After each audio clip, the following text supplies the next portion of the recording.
hal dengan Mirna, sekitar 8 tahun yang lalu waktu kita sama-sama kuliah di Australia. Lalu ya kita ya teman sama-sama belajar, sama-sama makan, sama-sama jalan-jalan, ya normal-normal aja lah ya teman kuliah sama Hani dan satu teman kita lagi di sana. Dan juga teman-teman yang lain-lainnya juga nggak orang Indonesia saja.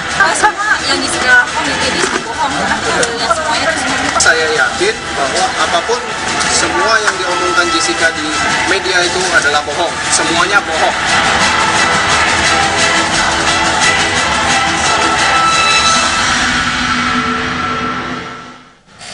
Ya, kita akan membahas Mirsa mengenai kematian Wayan Mirna dengan sejumlah narasumber kami di studio. Ada di sebelah kanan saya ada Mbak Dewi Faeni selaku ahli hipnoterapi. Selamat sore Mbak Dewi. Selamat sore Mbak Anggi. Dan juga ada Pak Selendra WS. Selamat sore. Psikiater ya Pak ya? Ya, oke, selamat sore. Sebelum kita nanti berbincang ini Mbak Dewi kan bisa melihat dari gesturnya apa yang janggal, ada yang aneh mungkin. Kita akan saksikan terlebih dahulu bagaimana perbincangan kami dengan Jessica yang direkam beberapa waktu lalu. Juga banyak tudingan kan kamu naruh tas di atas meja yang lokasinya tidak terpantau CCTV, jadi nggak kelihatan tuh apa yang terjadi di situ. Itu bagaimana penjelasannya? Itu tidak sengaja, saya tidak melihat ke atas gini ya kalau kameranya ada di mana atau gimana. Itu tasnya juga bukan besar, kecil, cuma segini doang, ada 3 taruh di samping-samping. Itu bag belanjaan ya? Iya, Oh, okay. Isinya cuma ya bahan ya kayak yang wangi-wangi gitu lah ya, kecil. Tapi ada pertanyaan, itu kan nggak sengaja kamu ya di bawah alam sadar kamu taruh di meja. Cuma katanya ada yang mengatakan bahwa ini kan kursinya kosong nih semua. Kenapa nggak taruh di kursi? Kenapa taruh di meja? Itu jawabnya gitu. Ya kalau orang kebiasaannya kalau taruh tas di meja, ya kalau nggak taruh di meja tanya kenapa nggak ditaruh di kursi. Ya, itu kan kebiasaan orang ya. Kalau orang kebiasaan taruh di sini ya di sini, di kiri atau di kanan atau di meja, itu kan kebiasaan orang-orang. Saya biasanya duduk aja terus menunya di sini terus taruh aja di meja di situ dulu. Tapi dipindahin belakangan yang ke belakang soalnya. Nah, belakangan kamu pindahin kenapa? Soalnya kan ya ini kan buat orang teman-teman kalau kan? datang. Belum datang kali itu. Iya. Tapi dipindahin kamu. Pindahin. Berapa lama setelah kamu memesan kopi terus Mirna dan Hani datang di situ? Memesan kopi sekitar jam 4.30 ya kalau tidak salah, terus sekitar menunggu sekitar 10 menitan, terus minum saya yang satu lagi datang, yang koktailnya datang setelah itu, jadi totalnya ya sekitar 15 menit, 20 menit. Kemudian setelah dia duduk, tas masih posisi di situ, bag ya, paper bag. Nah, setelah paper bag di situ, kemudian nggak lama datanglah si kopi dulu, set sampai nih kopi. Nah, dia belum benahin tuh, belum. Dia diam dulu, dia sembari lihat kiri, kanan, seperti itu. Nah, ini bukan polisi punya ini loh Pak, polisi punya lebih serem Pak. Ini yang saya lihat nih. Nah, setelah dia gini-gini kanan, nggak lama dia tunggu, sabar dia, karena si Mina belum datang kan. Nah, datanglah si koktail 2. Ini mungkin langsung bisa memecahkan persoalan ini malam ini, apalagi ada Bang Hotman di sini, ahlinya. Nah, 2 itu datang tuh koktail, tak ditaruh sini kan ya. Dia robah begitu, ini tetap di tengah. Kemudian paper bag ini dia susun, truk gitu. Dia angkat badan sedikit, udah kurang kali dia pikir di sana ada CCTV tadi kan udah dilihat. Ambil lagi tasnya, taruh lagi di sini sama dia. Tak.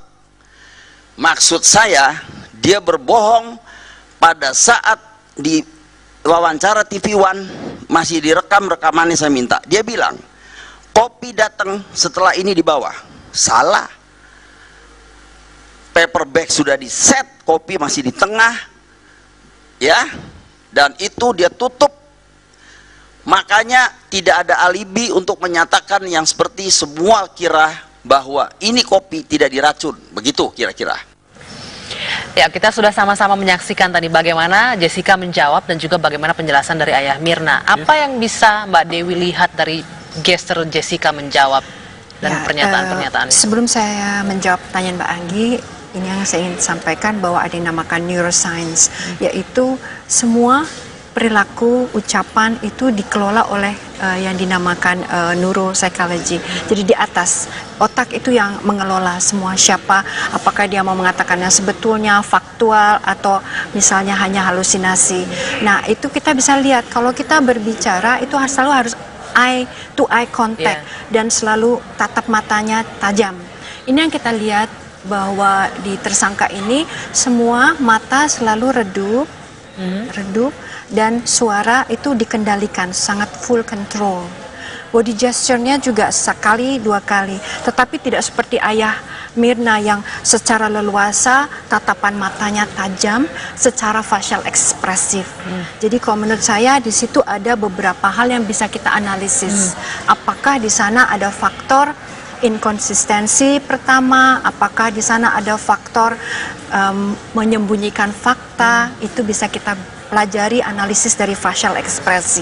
Jadi kalau kita ngomong yang sebetulnya seperti ayahnya itu, saya dan sebagainya, ekspresi matanya tajam. Tetapi kalau saya lihat dari beberapa analisis tayangan VT-VT itu selalu suaranya kontrol, tatapannya mata itu selalu redup, kadang-kadang melihat ke kanan. Yang Apa maknanya dengan suara dikontrol, pandangan redup itu apa maknanya? Kalau kita mau bicarakan sesuatu tersyarat, terstruktur supaya tidak keluar dari pakem, biasanya kita lakukan itu supaya suara dan ucapan itu sesuai dengan apa yang kita ingin sampaikan. Jadi kalau saya misalnya dipukul, saya akan mengatakan ha, tetapi ini ha misalnya itu ada suatu perbedaan makna secara analisis, ya. Jadi dari tatapan mata, ucapan, suara yang rendah itu juga mampu memberikan satu analisis yang berbeda. Apakah seseorang mengatakan fakta atau membangun fakta? Terutama kalau kita melihat, kalau kita bicara tatapan mata sudut Ke kanan. ke atas. Ya, Apa itu maknanya kalau terlalu sering melihat ke sudut kanan? Itu sedang membangun fakta. Pakai kata-kata populernya adalah berbohong gitu. Ya. Kalau ke kiri? Kalau ke kiri itu meretrieve data. Misalnya saya tahun berapa ya? Itu. Jadi peristiwa mencoba mengingat apa ya? lagi gitu. Itu adalah meretrieve atau memanggil data yang masa lalu. Cuma permasalahan ya, ini kan kasus pembunuhan. Ya. Kemudian di situ perlu adanya barang bukti. Oke, penjelasan dari Mbak Dewi seperti itu masalahnya. Tapi kan kalau orang berbohong, berbohong yang mana kan begitu kan? Itu kan tidak bisa ditahui. Dia bohong yang mana? Bohong yang membunuhnya, bohong yang meracunnya, bohong yang nggak kenalnya, kan itu kan tidak bisa diketahui kan, kecuali memang ada buktinya. Maka dihadirkan para saksi ahli. Saksi-saksi itu adalah psikolog, psikiater, ahli forensik misalnya, ahli grafologi, yang gestural, itu adalah pakem-pakem di mana mereka mempunyai sertifikasi ini yang absah, bukan dukun ya, maksud saya mereka ini memegang tadi profesi untuk bisa melakukan apa yang dinamakan tes kejiwaan untuk mendeteksi seberapa jauh faktor kebohongan, apakah seseorang itu adalah pathological liar atau pembohong patologis atau apa, karena semakin dia berlatih berbohong dan menjadikan itu menjadi karakter, maka akan sulit untuk bisa mendeteksi itu, kecuali para profesional yang memiliki alat atau barometer untuk mentes sejauh mana kejiwaannya. Bicara soal kejiwaan berarti Pak Shailendra nih ya, Pak Shailendra. Soal kejiwaannya dari Jessica yang Bapak lihat selama ini dari wawancara di televisi, kemudian dari wawancara di ayahnya tadi Dermawan Salihin, itu kalau yang Anda tangkap Pak, Jessica ini seorang yang bagaimana kejiwaan? Jadi kejiwaannya kalau saya melihat ya gini, saya melihatnya dengan ketenangannya itu sendiri ya kan, untuk menjawab semua ini ya kan, dengan ekspresi ya kan, itu bisa dua hal ya, bisa memang dia tidak melakukan itu, ya kan, itu. Bisa dia berarti memang dia tidak melakukan, ya saya tenang-tenang aja, meskipun sebetulnya kalau tidak melakukan di counter seperti itu ada juga sih kecemasannya, tapi bentuk kecemasannya beda dengan kecemasan kalau dia memang melakukan tapi kemudian disorot masyarakat gitu ya. Nah, yang kedua memang itu dua hal ya, tidak melakukan atau memang dia memang sudah terbiasa dengan hal seperti itu gitu loh. Misalnya ya, jadi memang di dalam keluarga itu mungkin dari kecil itu sudah biasa dengan kebohongan-kebohongan, biasa melakukan hal-hal yang sifatnya crime kecil-kecilan lah ya, misalnya ngambil barang lah apa gitu, itu sudah biasa.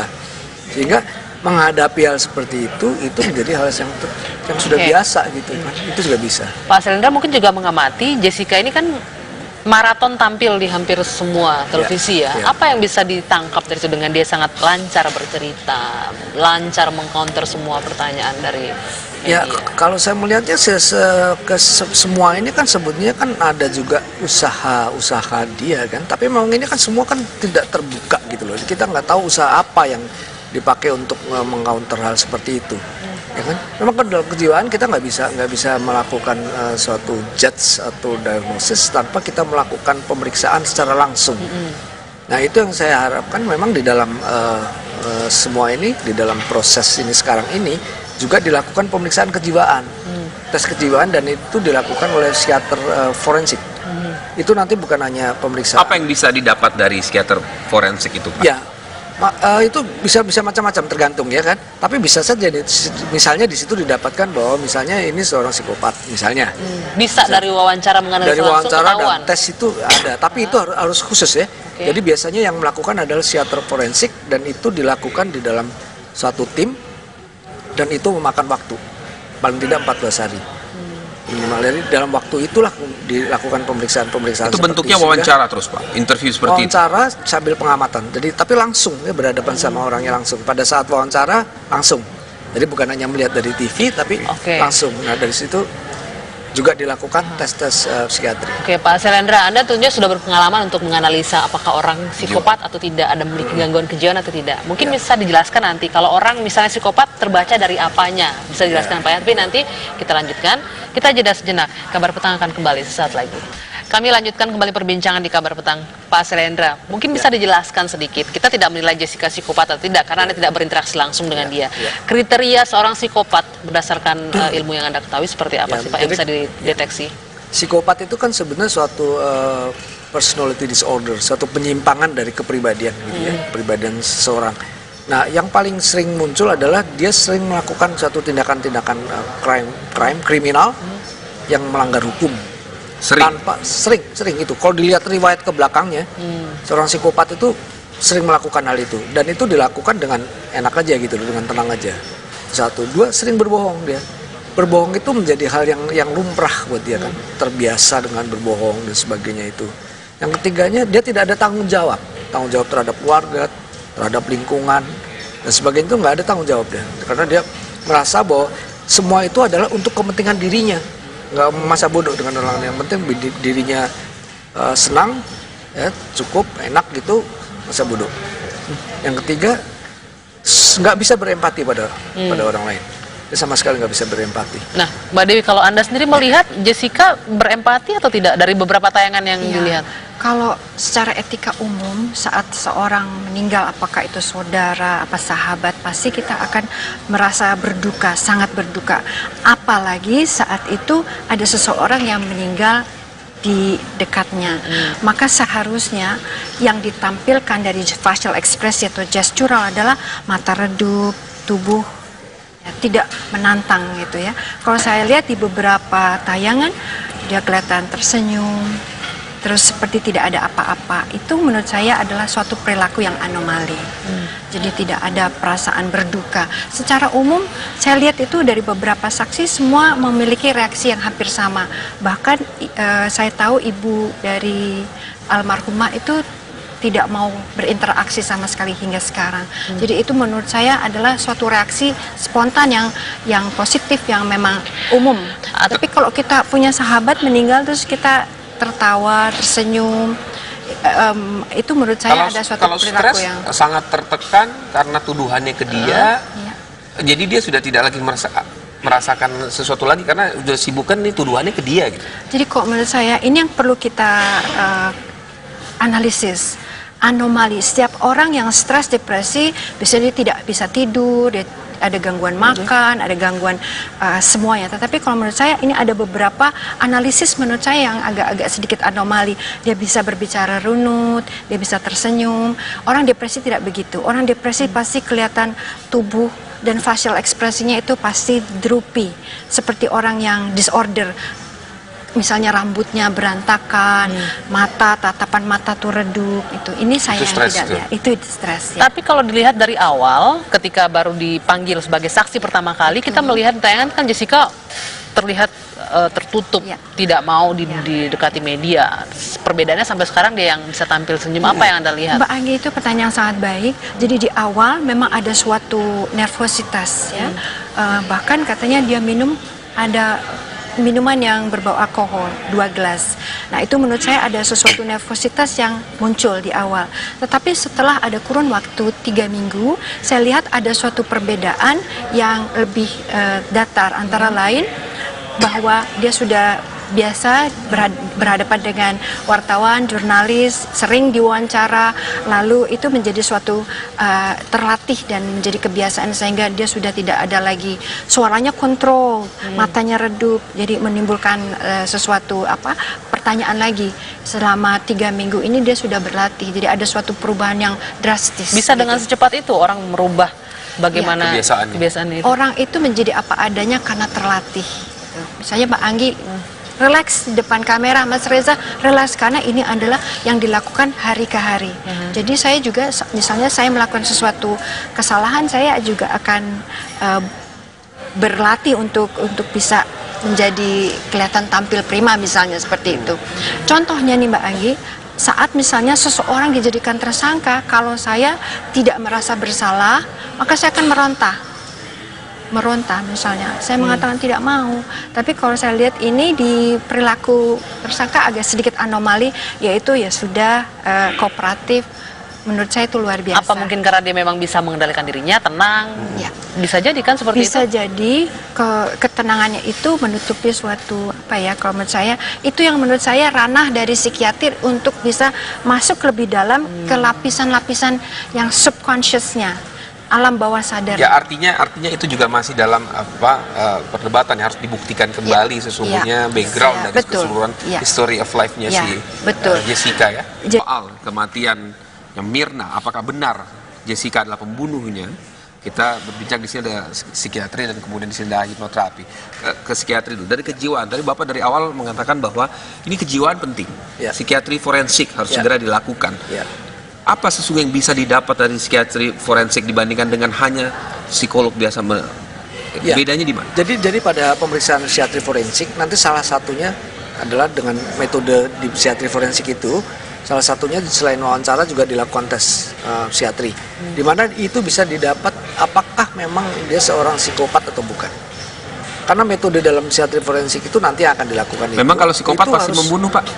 Nah itu dia Pak, itu yang saya katakan bahwa ini kan prosesnya polisi mendapatkan bukti dan kemudian dilakukan tes misalnya nih ini berandai-andai ya, misalnya dia seorang psikopat ya kan, semua itu hanya mendukung proses yang bukti-bukti yang didapatkan polisi. Artinya jadi buktinya dulu dong Pak ya, tetap Pak. Iya, tetap buktinya barulah dulu, dilengkapi dengan kondisi psikiatris tadi. Jadi kondisi psikiatris ini membantu proses utamanya bukti-bukti tadi itu. Itu yang dilakukan seperti itu. Jadi itu sesungguhnya kalau memang masih ragu dengan bukti yang sudah dimiliki. Ya. Jadi tapi biasanya ragu atau tidak ragu bahwa pemeriksaan forensik psikiatrik tetap dilakukan. Tetap dilakukan karena itu sangat bisa mendukung. Dan saya yakin saya kira dari kepolisian juga akan melakukan itu. Baik, ya walaupun itu pendapat saksi ahli jadi pendukung, tapi tetap harus ada bukti yang material untuk buktinya itu sebagai utama. Ya, bukti itu sebagai utama. Baik, Pak Salendra, terima kasih atas waktunya sudah berbincang bersama kami. Terima kasih. Mbak Dewi, Pak ini terima kasih.